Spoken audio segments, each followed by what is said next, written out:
Assalamualaikum geng.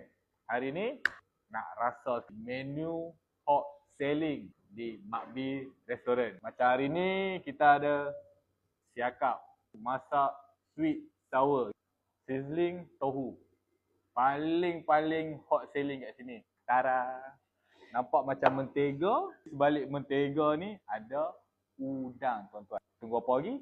Mari kita rasa dulu. Ni sweet sour tuan-tuan. Aku tak urus tangan ni. Saya kembali tuan-tuan. Maafkan saya. Sebab apa dia hot selling? Mari kita try. Rasa. Tengok daripada presentation. Siapa yang minat makan sayur, boleh. Gajus ada. Jom kita rasa. Sayur sikit. Kat Mak B pun ada lagi lok lain-lain tuan-tuan. Kita ada gerut-gerut. Ikan bawal. Jenahak pun ada. Saya ambil kuah dia sikit. Bismillahirrahmanirrahim. Siakap yang digoreng crunchy. Ada mango.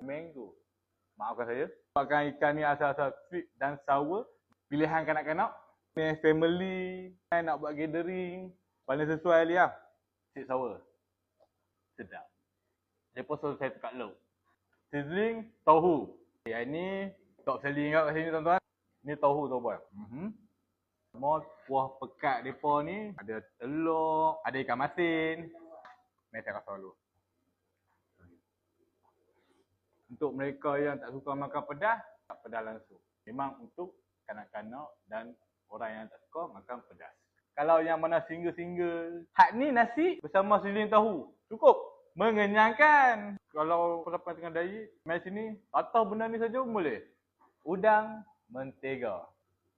Siapa yang suka makan seafood, Mak B tempat paling best. Setakat kita ada udang, kita ada ikan, ada ketam, ada lala, udang lipan. Udang yang digoreng bersama baeh. Hak ni boleh makan semua kali. Sebab sudah digoreng rangup. Bismillah. Rasa butter, daun kari. Buatkan ada rasa kari-kari sikit. Ada cili sikit tapi tak pedas, jangan risau tuan-tuan. Untuk 3 menu ni, antara hot selling yang berada di Mak B. Banyak lagi menu yang ada di sini. Selain daripada ni, kalau nak main single set pun ada nasi bersama lauk. Okey? Masakan amat sedap. Saya nak habis semua ni dulu. Kepada anda yang nak rasa apa yang saya rasa ni, boleh main Mak B Restaurant. Terima kasih.